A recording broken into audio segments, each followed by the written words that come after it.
What is up, MSF family? GoofyRhexxi here, and hope everybody is doing well. So we had a big sort of apology blog post that dropped on Friday, or let's call it we're gonna stick with that. We're gonna call it the apology blog post here.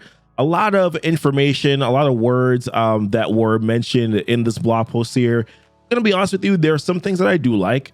Definitely some things that I didn't like, and some things for sure that were definitely completely missed, that I think should definitely have at least been given some word to, or addressed here, which I think, were some big concerns also, right? So let's dive into it, guys. We're going to talk about all of that here.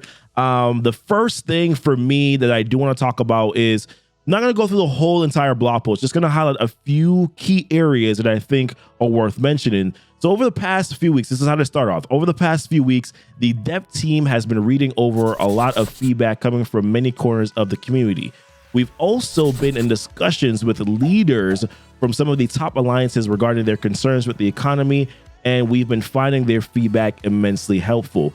So I think a lot of people were sort of taken back by this, right? Because discussions with leaders from some of the top alliances is a big concern, because not everybody or not every player in the game, right, is going to be represented from the top alliances. So while I do think that their information, what their feedback is absolutely valuable, because they do have a lot of investment into this game, some have invested a lot of money into this game, I do see that, but it doesn't fully represent the entire community. Now, I did take a little bit of a step back and look at this and say to myself, well, they did also say that they've been reading over a lot of feedback coming from many corners of the community. So corners, I assume, could also mean channels. So that could be Facebook, that could be Reddit, that could be Discords.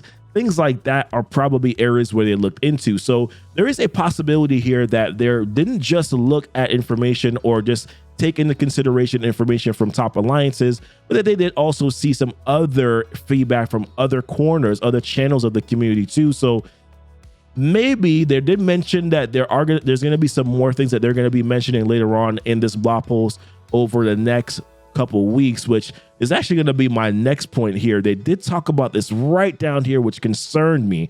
It is our intention to publish a follow-up to this post in 3 weeks that will provide further details on the specific actions we're taking and timelines on when you can expect to see those changes in the game. And I'm gonna be honest with you, man, that kind of concerned the crap out of me for many different reasons. 3 weeks is a very long time.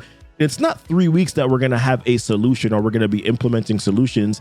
It's 3 weeks that we will provide further details on specific actions we're taking and then timeline. So we have to wait 3 weeks for them to even come up or give us information on what they are going to do and changes that they are going to make, so that doesn't necessarily feel great, because there are things in this game that they have changed on a dime, right? The orange catalyst thing, right? That the orange gear, the orange orb 3000 thing, that was fixed within hours. You have the Iceman blitz that went live when it wasn't supposed to. That was fixed within minutes, right? Things like that, and multiple more other things that they've done that were quick, but yet for something or some of the things that we want to be changing this game, we are not going to see that for 3 weeks. It's a little unsettling. It's a little unsettling, to be honest with you. So that was the first thing I'm like, from a PR perspective, not crazy happy about it. Not upset, but just didn't feel right. The next portion, the thing that they mentioned was orange gear. They said that the most pressing concern the community has raised in the recent weeks is the availability for orange gear. Most pressing seems a little bit of an embellishment, right? I don't know if it's the most pressing issue. It is definitely an issue, but I don't know if it's the most pressing issue. That is one of those things where I'm like, I think there's a lot more issues than that being the pressing issue, but regardless, right? They mentioned certain orange gear pieces, including origin pieces, superior basic catalysts, your SBCs, and other superior catalyst parts, are currently in very short supply. They did mention that it was their intention for some of these to be some sort of, not bottlenecks, but more difficult to obtain, but they didn't expect for it to be tight. So they're going to be loosening that up a little bit, which I think is good. Certain orange gear pieces, the origin pieces, I'm assuming are like your superior unstable molecules, your superior isomers. So those Superior isomers, by the way, whoa. That's definitely a bottleneck right now that they do need to loosen up a little bit. We don't have a lot of those where that's concerned. Orange, the superior catalyst parts, definitely big for me right now, who's pushing to that late game point. I need a lot of focus catalysts to be able to get some characters here into Dark Dimension 4, damage catalysts, things like that too. SBCs I'm doing pretty well on, but superior other catalysts, man, I mean, a little bit of a pain point here when it comes to that. So they did talk about how they are going to make it more available, or I'm thinking about, increasing the quantity available in supply stores. Always concerns me when they talk about raid stores and supply stores, because the currency is, unless you're going to increase the currency in the store, I don't know if that's great. Unless they're talking about what's already available for you to purchase with your currency now, they're going to increase the volume of it. That makes me feel a little bit better, but definitely a little bit of concern. But as we continue on here, a few other things. Training modules. Like that they acknowledged that training modules were definitely a big thing. They talked about this as players, especially newer players who have had a great need for training modules, that it's hard, especially when you're trying to build out a wider roster for things like War Blitz, RTA, right? Because RTA right now is punishing players for really not having wider rosters, so therefore, they're mentioning training modules as a help. There are definitely some other things that I think will definitely help, not just training modules, but training modules is definitely one of the most pressing concerns. This is probably, I think, for me, one of my most pressing concerns right now when it comes to Marvel Strike Force. Their way and their solution that they're talking about fixing this, though, is to make training modules more readily accessible in one of the mode specific stores. Why? We don't need more things going into the supply store. I feel like there's a much easier fix for training modules. You currently don't have L3 training modules, right? The purple ones. Those are not in campaign nodes right now. I think adding those to a campaign node would actually increase things quite a bit, would make things a little better for us, or doubling the green and the blue ones that we're seeing right now. Because it's just not given enough. Players have to go to level 80. Level 85, by the way, is going to be soon, or not soon, but at some point in time in the game, right? Because it's achievement that is there. When you click on your achievements in game, it's one of them that's there. If you do get to level 85, the reward for getting to level 85, sus. But either way, I don't know. Adding them to stores, bro, I don't know if that's the best way to go, man. I feel like adding them to campaign nodes would be a much better direction, for us to go in. I don't know. The most specific stores, if you're going to do that, you have to increase the store currency. You have to increase the currency that we're going to get for those stores. I'm thinking most likely this is going to be like Blitz, probably Raid store, maybe your supply store. If you add this to the War store, bro, just don't do it. Just don't add it to the War store. That's insane if you do that. But training modules, like that they acknowledge it, just not quite sure how I feel about the whole mode specific store thing. They talked about character availability, that we mentioned that we'll deliver at least 2 characters per month, with 1 guaranteed on the first Wednesday of every month. And we believe that we've done a good job in honoring that commitment. But last year we allowed too much time to pass without certain characters becoming fountainable, right? So farmable, this is their term, fountainable, right? And be it in campaign stores or orbs, bro. No, ain't nobody want no orbs, bro. Ain't nobody want no orbs. Don't put nothing in no orbs. Stores are okay. If you actually consolidate the stores a little bit and change it up, stores are actually okay. But orbs is not farmable, bro. It's not. I don't find that to be fountainable, because just face it, Yo-Yo is not fountainable. I haven't seen Yo-Yo dropping a premium orb in years. Okay, I'm being facetious, but it's been a long time. I don't consider orbs to be colors and orbs now. Domino is exclusively in the Blitz orb, and she lands frequently. Don't get me wrong. Like if Yo-Yo and Co landed as frequently as Domino did, I probably wouldn't even really have much of a problem. Nah, man. Let's not talk about that. Character availability absolutely is a big issue in this game. Characters not being farmable are big. When I see characters like Electro and Squirrel Girl become farmable, granted, I understand Electro. She's a part of a legendary team with the Sinister Six team, so you want her to be available, and like Swarm also, right? You want them to be available for Doc Ock, but dag, like Beast should definitely be farmable. he was released around the same time as Squirrel Girl was, definitely was released before Electro. Would be nice if Beast was available, not just through RTA, but things like, actual campaign node. There's a lot of campaign nodes right now where a lot of characters I think could go, so I don't know, man. I don't know. I like that they're going to be addressing the fountainable issues. I'm not quite sure if that is a pressing concern, but it's good to know. They're also talked about adding characters to the War Store, removing other characters. I'm assuming things like minions being in the War Store. Whoa. There's some minion characters that are in there, or characters that already have campaign nodes like Cable, that are still in the War Store that don't need to be there anymore, in my opinion. So for that reason, I definitely think, them addressing the War Store is a big deal. I would even like to see a character orb, for the War Store too. I assume though, like that would probably make things so difficult. There's just so much in the War Store. There's gear, there's like G15s, there's G14s for other players, right? There's a lot of gear that's in there. There's really important characters like Sif. Like there's a lot of characters in that store, and so RNG based, so much currency that you have to use. I think that's something that they need to address to, not just like, hey, removing some characters, when it comes to that store. They talked about Doom raids here and the rewards for Doom raids. They're talking about putting ISO, the next tier ISOs, into Doom raids. I don't know, man. Like a lot of this stuff just seems really top heavy to me, right? Like it's just a lot of top heavy stuff going on, right? It's like, yeah, great. These top alliances, these top players, like this is an important thing, but what about, I'm gonna be honest with you. Like, I don't really care much about tier 2 ISOs right now. Like tier 1 ISOs are still about that. We don't have enough ions. So for Doom raids, I get it. The rewards suck for players who are currently doing it right now. Them putting tier 2 ISOs there, very important. I think ISOs are better than red stars, because red stars are absolutely abysmal. But I don't know, like tier 2 ISOs, whatever. Do what you want. I'm so far away from Doom raids that it doesn't really bother me. But if this is something that's a concern for the top alliances, I get it. Just wish that there was some more acknowledgement for some other things going on. They talked about the quitting penalty in RTA.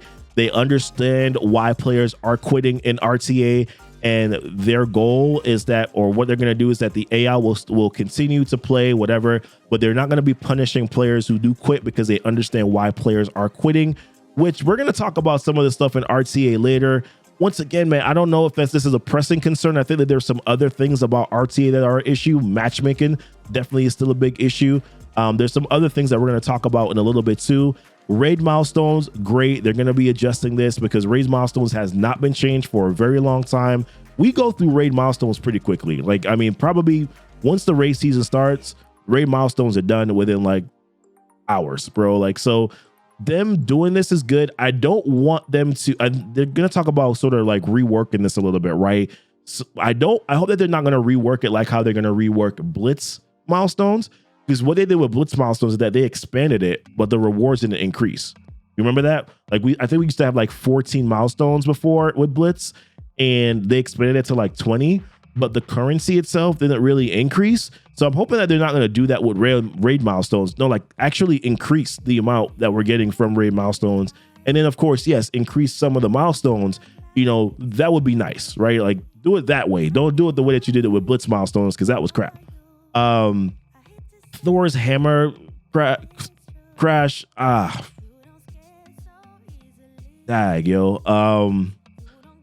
There's so many other crashes and bugs in this game. There's an armory one. There's, like the armory one in War. I can't tell you how many times, man, a room gets cleared in War, and all of a sudden I just lost my raid energy because somebody cleared a room, right? Like, I don't know. Like, bugs in general need to be fixed.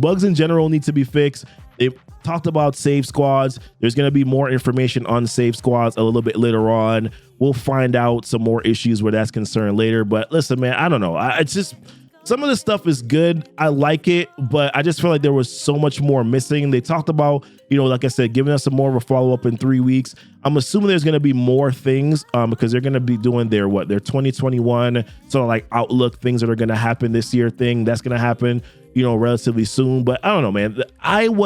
There were certain things that I thought were very important, right? I think Training modules were good. Character availability is somewhat good, but definitely some things that I think are missing. Orange gear, important. I don't know. There's just a lot of stuff, man, on this that I just thought were missing. And I made a little list. Let me make a little list sheet right here. And forgive me if this is not beautifully crafted and beautifully made, but one of the things that I thought that they missed on this list was Blitz Charts.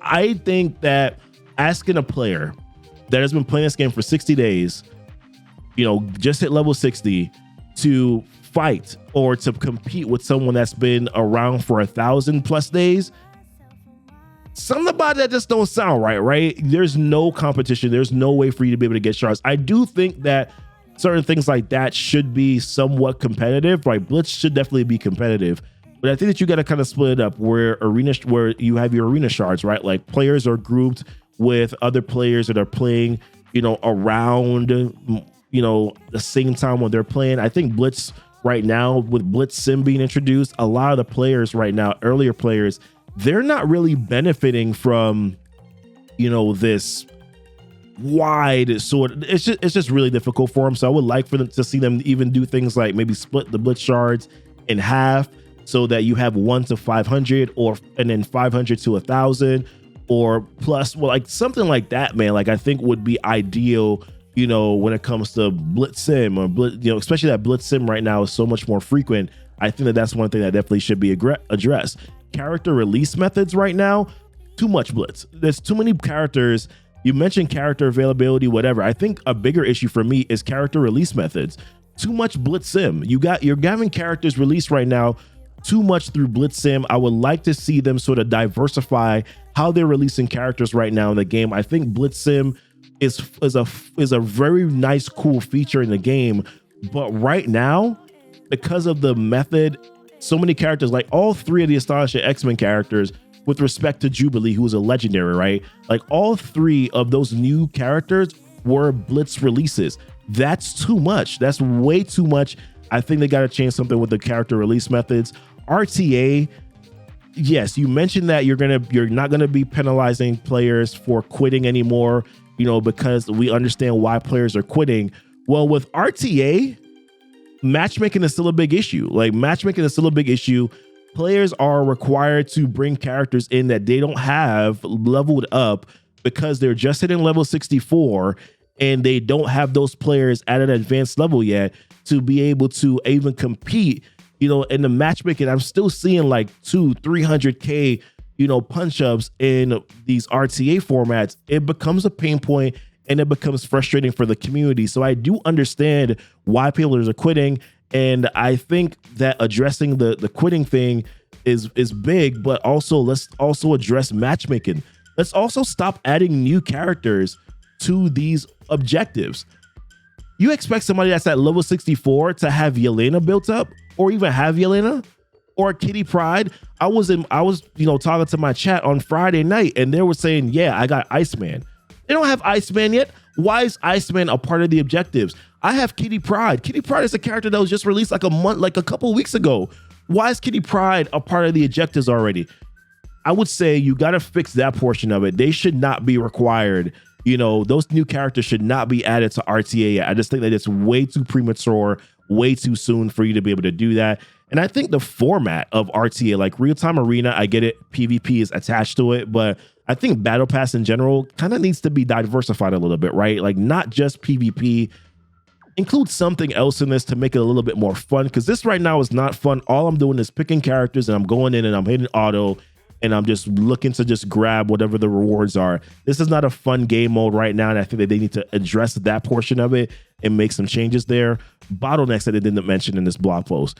Gold is a big bottleneck still in this game. They have done things to increase gold in this game. I will say that. I will want to acknowledge it. They have done better to increase gold that you're getting in this game, but it's still not enough, especially now with you requiring us to have wider rosters. We're going to need to spend more gold to bring characters up to be ready and available, to compete and to do other game modes in this game. Purple gear. They didn't mention anything about purple gear. They talked about orange gear a lot. What about purple gear? ABCs. ABCs are an issue, not just SBCs. ABCs are an issue right now. There's really kind of a few ways to get ABCs in this game, and there's not enough. I think ABCs are definitely a big bottleneck. You have some late game players that are having issues with ABCs right now because you're releasing characters at a frequent pace, and we just can't level up our characters because we don't have enough ABCs. There's a lot of other purple gear too that I think, man, I'm farming X-Splice Gene and Cytoplasms like crazy right now because I'm trying to level up my new X-Men team. I just put a lot of gear into my X-Force team, right? And then you have Shatterstar and Longshot. You have all these characters, you know, that are released. That's probably another thing to talk about too, right? Like, stop releasing so many characters that require the same trait. Give us a little bit of a space and a gap so that we can kind of catch up. I get it. There's supposed to be some sort of a pick and choose aspect to it, but that's overkill, you know, in my personal opinion. Other catalyst pieces too for purple gear I think are pretty big. We talked about training modules already. Why L3s? L3s definitely should be the purple ones. Purple training modules definitely should be in campaign notes, in my opinion. Red stars. Your requirement for red stars now with certain game modes in this game, you gotta fix this mechanic, man. I can't tell you how many characters that are new that I've only pulled 2 red stars from. Number one, because I only have 12 red stars. I can't even save red stars anymore for 2 weeks. I got to use them every week now because they're releasing characters every week, right? I mean, Jesus Lord. But red stars definitely are a mechanic. I know that ISOs probably are going to make red stars obsolete at some point, but red stars still are definitely an issue. Ability mats, I also thought was something that needs to be addressed. T4s, there's not enough T4s still. You know, I think I'm having to hoard T4s in order to be able to get characters, you know, that I need to at a certain pace in the game. T2s for earlier players are also a big bottleneck. Some of these campaign nodes don't even reward, you know, T2s, and you have players, earlier players, who are getting into higher alliances, and it's almost like they're being penalized for finding a good alliance, you know, because they can't get those T2s anymore, and then their progression slows down. Yeah, you're getting T3s. Yes, you're getting some T4s, but T2s are not, they're kind of a bottleneck for earlier players. So I think T2s is something that they also definitely should be addressing, adding them to campaign nodes, or still having them be a part of some of these later raids, Greek raids, things like that. I think would definitely be helpful for your earlier player base in terms of bottlenecks there. And then ability orbs, man. Ability orbs are an absolute joke. We mentioned T4s already. The drops that you get from those ability orbs are absolute trash. And I also put down here ions. I completely forgot about ions, but ions are definitely a massive bottleneck, especially what you're talking about now about bringing in those blue tier 2 ISOs. You know, definitely some things that I think needs to be addressed there. But listen, guys, I'm going to stop here, man. There's a lot of stuff to talk about. We're already like 22 minutes into the video. I'm happy with certain of the things that are on the blog post, but there are definitely some things that I think are absolutely missing from it, and wanted to just discuss that with you guys. Listen, I like the game. I love the game, and I wouldn't probably talk about this stuff if I didn't love the game and want to still play the game, but there are definitely still some issues that I still think need to be addressed. I think the blog post was very top heavy, very alliance, you know, every top player in the game sort of centric, right? And I wish that they would have sort of kind of taken into consideration some of the other things that we're struggling with in this game as earlier players as well, or mid-game players, I would say. I'm more mid to late game, but you get my point, right? Listen, appreciate y'all. What did I miss? What did I even miss? Probably that wasn't addressed yet. You know, what are your thoughts about the blog post, guys? Appreciate you guys watching. Y'all be blessed and y'all be safe.